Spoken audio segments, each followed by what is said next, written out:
All right. So the first question that Steve had emailed me was, can you talk about how to have a consistent run pace in triathlons, like how to train for a consistent run pace? Sure. The easiest way to have a consistent run pace is to be stronger on your bike. I know a lot of people, myself included, who came from, was a runner, was a decent runner before triathlon. And when I really started to dive into triathlon, I thought running was going to be my biggest strength. Starting triathlon, I was a sub 20-minute 5K runner. I was by no means a collegiate level runner, but pretty strong. And the first triathlon I did was Savage Man, which is a monster of a bike course, ruins people. And I was like, all I got to do is survive this tough bike, and then it's on. And what I realized is, if you're not competent and strong on your bike, there is no way to run consistently afterwards. So what I usually suggest is, if someone's a strong runner, relative to their ability, or they're very comfortable running, they come from a running background, is instead of running 4 days a week, which is easy to do if you're a runner, only run 3 and sneak in an extra ride. Because the less tired and less fatigued you are getting off the bike, the more consistent you will run, regardless of fitness level.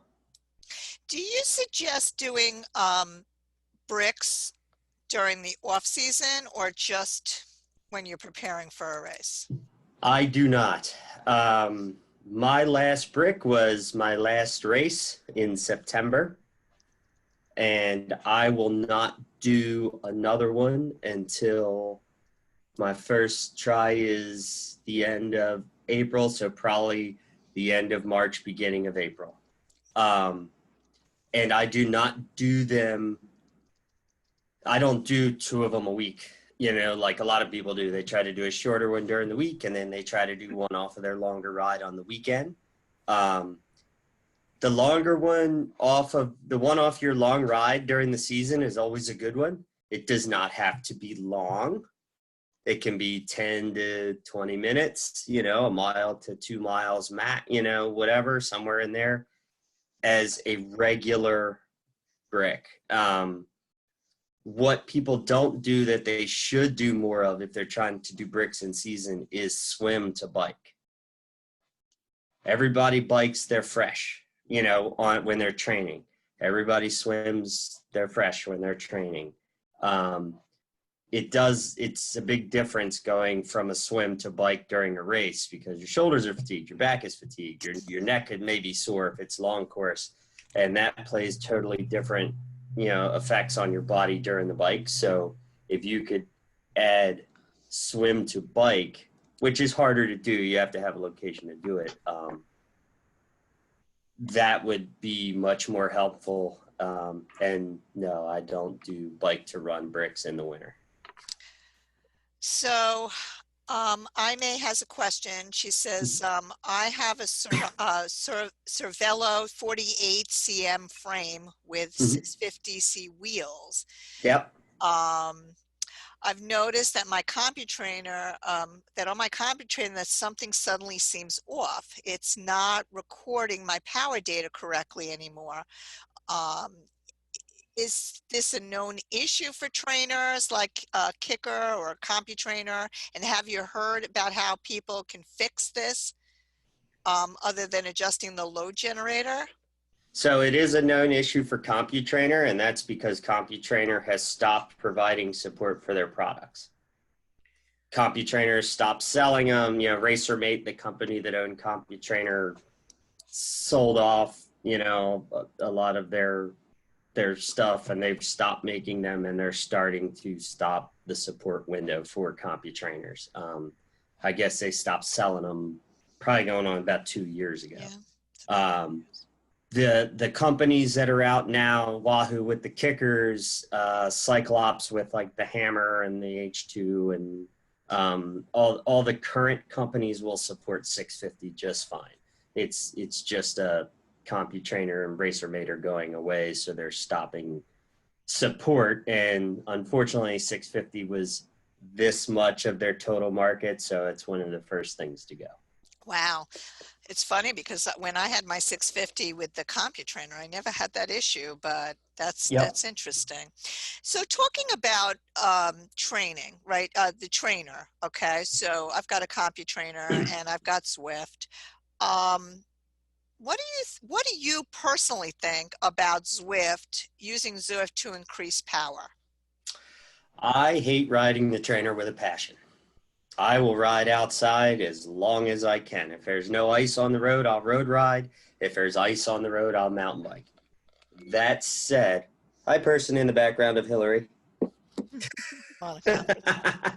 um, that said, I can ride on the trainer with Zwift, and it's because it keeps me, one, from getting bored because there's the interactive aspect of it. And two, it's just something that requires your attention more than, say, mindlessly watching movies or something like that. Zwift can be a great tool if you use it properly.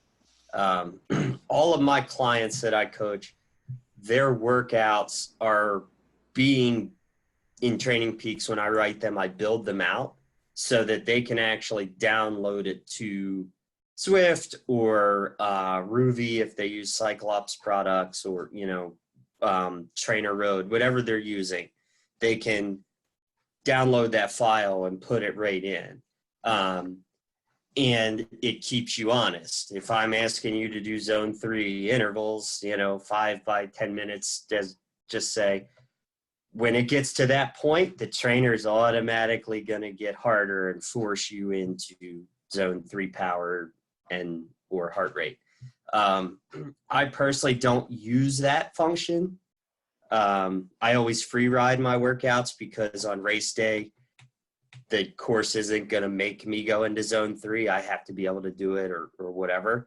But for people that need help with that kind of structure, it is a great tool. All of those programs are great tools, but you have to use it as a tool and not as a toy. Anybody have any questions? I have a bunch more. All right, then I'm going to keep going until somebody interrupts me. So the other day I was swimming. Now this happens all the time, right? Where I'm swimming in a pool and my toe cramps up, and we probably all have that, and it just crimps up and you just like, okay, it hurts like heck, but you're just going to swim through it, right? So I, usually just swim through it and it eventually loosens up. But the other day, it was Friday, I was swimming in the pool. Now I just come back from Florida, and I'm not sure if that attributed to that, but I'm in the pool and my calf muscle has a cramp. Like, it's like incredible, the cramp. Like, I have never had this cramp before. And it's so tight that I've got to get out of the pool, and I'm trying to like loosen it up, and it's just not happening. And then I hobble my way over to the hot tub, and it loosens up a little bit, but not that much. It really hurt me. I mean, today is the first day since Friday that I can actually walk. Okay. I was not able to walk. And I was thinking to myself, like, what is that? And how do I alleviate that from ever happening again? Now, one of our sponsors on the Moxie Life, they told me that we should, that I'm just not taking enough magnesium. I feel like I am, but I don't know. What's your suggestion on that? Because I get way too many cramps in the winter. So there's a lot of things. I know a lot of people that get, one of the common ones that I hear is people get like a cramp in the arch of their foot when they're swimming. I don't typically get foot cramps, but the cramps I get enough is I will get one right in the center of my quad muscle, where my quad, all 4 muscles in my quad will just seize up. That is where I tend to get it when I get it. And I only get it if I'm swimming hard typically or something like that. Yes, there are certainly nutritional reasons to cramp in the pool. Dehydration, lack of magnesium, lack of potassium, lack of sodium, those things can happen. If you were like me and you're in Florida, I'm usually there with friends or working, which means we're having some libations and eating poorly and all that stuff. So if I were to cramp coming back, it would probably be nutrition based. Um, but Interesting. the big thing that I tend to find is, since most triathletes don't come from a swimming background, lower body cramps are form related, because most triathletes have a terrible kick. They hinge at their knees, they don't tend to flex their feet, they don't have loose ankles. So when you try to speed up, or you're doing a long set and you're fatigued or whatever, any of those deficiencies become magnified. So the best thing that I have found for me personally as a non-swimmer is, if I have like a drill day, or an easy swim day, I will always put on fins and do kick sets afterwards. They're not hard, they're not fast. I use the big floppy fins, not like the short zoomy type fins that are really stiff, because those put a lot of stress on the muscles. And the bigger fins that they tend to have at the pool are kind of almost like a scuba fin, but not, near as big. But what they do is they allow you to get a much more fluid kick. Your kick should start at your hip and not like at your quad or your knee. So I put those on and I'll do kicks, not necessarily with a board. I'll just I'll streamline and just head down like in a freestyle position or in a backstroke position, streamline, and just kick for the premise of loosening everything up, remembering that kind of feeling, so that when I then am swimming hard next week or the next day or 2 days later, that I remember that feeling. It's like doing strides when you're running, to feel what it's supposed to be.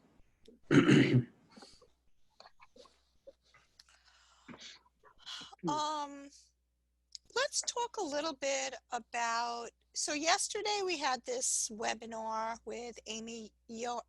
I think that's how she pronounced her name, Yeoman. And she talked about nutrition. Do you have any tips for us on nutrition? I mean, I know you're not a registered dietitian, but I'm just curious what you do during training, and then the week of the race and during the race. So I am terrible with my own personal nutrition day to day. I don't eat, terrible food or anything, like that. But, if I go out for an hour and a half run, and it's not hot, I won't even take water, which you shouldn't do. But I do that. So, it's more of a do as I say, not as I do with my clients. I am a very poor example of it, and I admit it, and I own it. But what I have found so part of what I do with my coaching is all of my clients get a fueling and nutrition plan. And that is for training, for racing. It's broken down over different temperature ranges, what to do in the days leading up to the race, depending on the distance, when you should be eating breakfast the morning of your half Ironman, it can get very specific. But as far as hard and fast rules, or guidelines that pretty much always work, is the average body can take in between 250 to 350 calories an hour. So anything beyond that is a waste. I try to tell people to aim for like 300, just as a guideline, because nobody's ever perfect. I'm personally terrible with eating in training and racing, so everything I do is liquid, because I will remember to drink when I'm training. So I personally use Infinite, because mine's 320 calories an hour for my mix, and I know as long as I'm getting my bottles in, I'm getting what I need. In the weeks and days leading up to the race, the best thing you can do if you're a social person like I am is cut out alcohol. Alcohol is hugely inflammatory. It elevates your heart rate. It really makes you sluggish. If you talk to I have the benefit of working with professionals and former professionals that I coach alongside, and a lot of those people, they swear off alcohol in the month leading up to a race, or if they're a short course person where they race every 3 or 4 weeks, they swear it off during the season, because it makes such a substantial difference. It also, dehydrates you as well, right? So when you drink, it's fun. I'm a whiskey guy. I like to hang out and have my beverages, but I usually don't drink about 2 weeks before race. And that is fairly recent. I started that within the last 2 years because I got into my 30s and realized that I couldn't eat a pizza and drink a bunch of rum and cokes and race the next day. And it's been a significant change. So Now, a lot of the members, including myself, are over 50, right? Mhm. Is there something that, number one, can we get faster? Is that possible?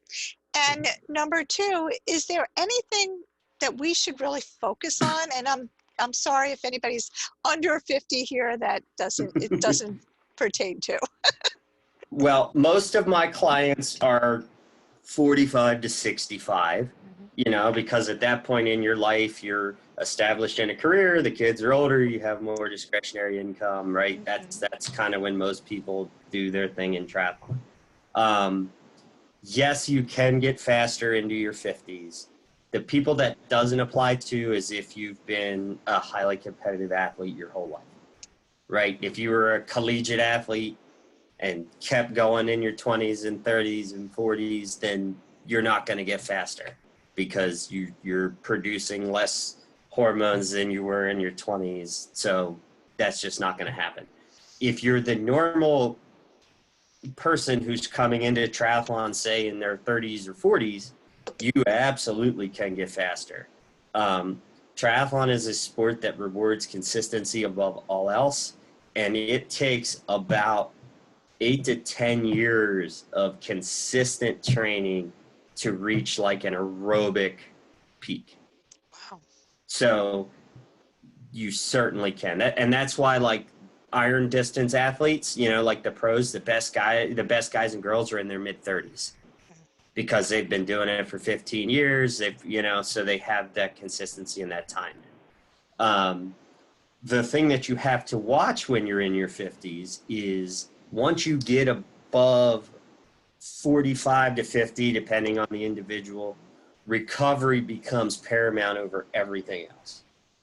You can no longer do the back-to-back hard days for weeks on end and be able to function at a high level, because it takes longer. So what I've found to be a general good rule to follow is no more than one hard session of each sport a week. So one hard swim, one hard bike, one hard run, and never do two of them on the same day. And to the best of your ability, try to have a day in between, your hard bike and your hard run. It's easier to do a hard swim and put a hard bike or hard run the next day because swimming is the easiest to recover from. It's the least impactful on your body. So if you have to double up a swim with your or something. Or also consider as you get into the season, if you're a long course athlete, say, where you may go ride anywhere from 3 to 7 hours on your long ride day, that counts as your hard day. So even if you're not riding hard, that's still taxing on the body. So you can't go on Wednesday and knock out like a threshold or super threshold, type ride and then train Thursday, Friday, and then expect to be at your best for 5 hours on the bike on Saturday. It's not going to happen.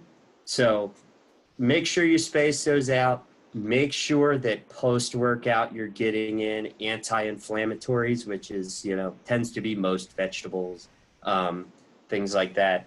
You want to get in your protein and your magnesium and your potassium, but make sure that what you're taking in is anti-inflammatory, because that'll speed up the recovery process.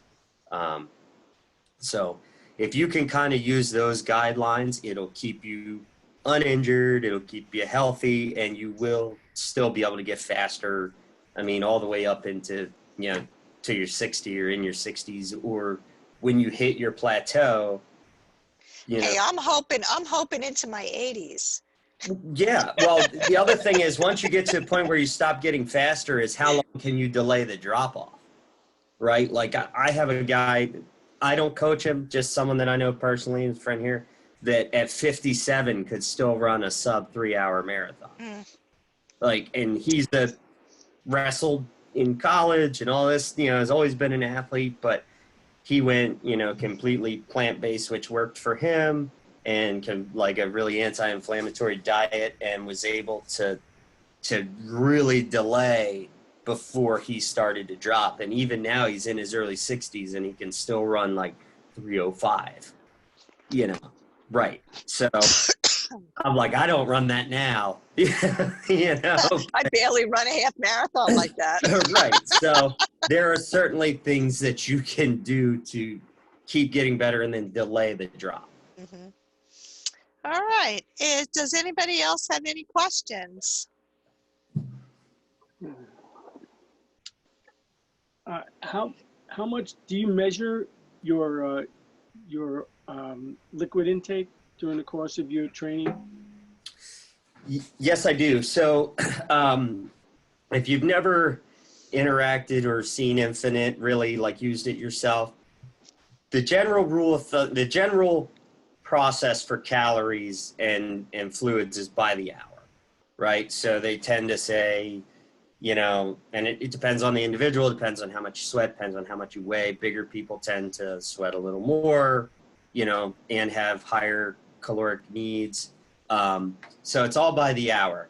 Now, the way my stuff is personally set up is 24 ounces is what I typically put my 1 hour's worth of nutrition in a 24-ounce bottle.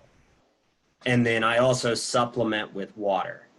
So I did my personal fueling plan. If I'm racing when it's hot, like above 85 degrees on the bike, I need to get in almost 50 ounces an hour, which is over 2 bottles. I shoot for 2 bottles. If it's 60, if it's like 60, 65 degrees, I need to get in about 32 ounces an hour.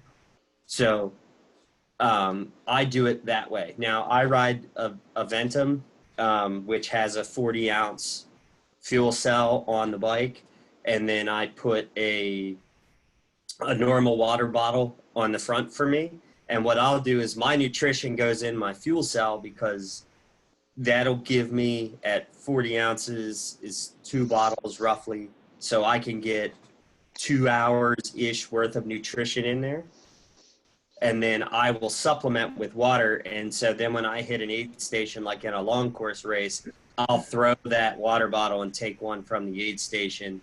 And then it has no direct impact on the nutrition I'm taking in, but I can take in as much extra fluids as I need to from an aid station that way.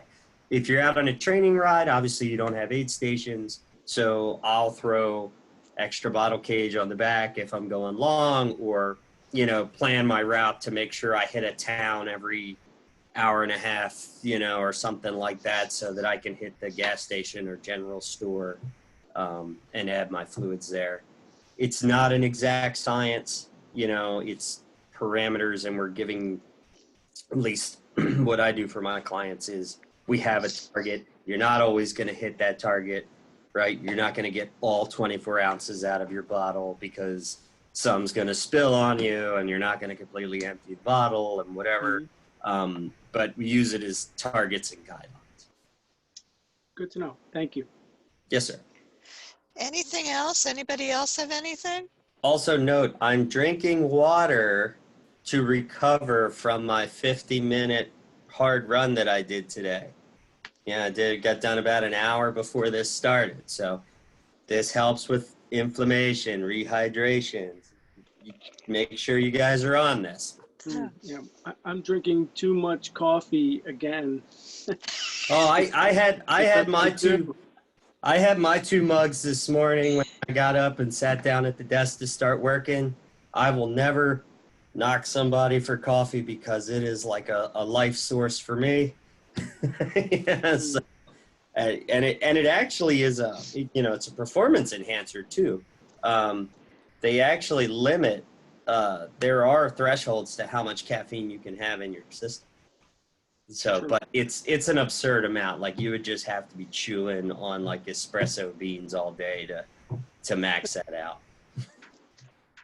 Another question. Have you tried liquid 4? I don't know what that is. Liquid 4? What do you think of it for hydration? I don't know if it's liquid 4 or if No, it's she's at liquid IV. IVs. Liquid IV. IVs. Oh, whoa, Yep. whoa, whoa. Okay. Yep. Yes. Liquid IV. Sorry about Yeah. that. I have involuntarily tried liquid IVs at the end of events where the medical team determined that I needed them. She's saying it's a product. Oh, it is. It's a powder. Oh, no. It's a powder? No, I have not. No, I've never actually even heard of that, which means I now have a note and homework to do. That's interesting. Ask me. That means at some point a client's going to ask me, which means I need to know. I never heard of that. That's really interesting. I do actually know people who have used IVs for recovery, post event. You can now buy them, which is kind of crazy to me because as many times I go get blood work drawn or anything like that and watch people struggle with the needle, I'm assuming it's a subcutaneous thing where you just have to get it under the skin or whatever, and you don't have to get it in the bloodstream. But I know people that use it and they swear by it. The couple times I've had to have a physical IV after a race, within 10 to 20 minutes, I felt significantly better than I did at the finish. Wow. Get to the finish line, can't even really walk. They wheel you over, pounding headache, you don't know where you are. And 20 minutes later, I'm like, oh man, I'm exhausted, but I could totally get up and just go walk around and cheer. So there's got to be something there, but I personally don't know what that is because I've never looked at it from a non-emergency kind of a need. So, but I will look into it now. Okay. Any other questions? No. Happy to join in. Thank you for joining in, and we're going to do this again next month. So Yep. Rack up your questions for next month, and thank you, Coach Tim. And by the way, Coach Tim, I talked about you on the podcast. I just had an interview with Mile After Mile podcast, and I just, she was talking about we are triathletes, and I told her that you are our head coach, and that you do this. So I just wanted to share that with you. Well, good. Then now if somebody says, hey, I heard about you here, I'll have a clue of what they were talking about. All right. Sounds good. Thank you all for coming on, and we'll see you next month, or we'll see you in a couple of weeks. Bye-bye. All right. See you guys.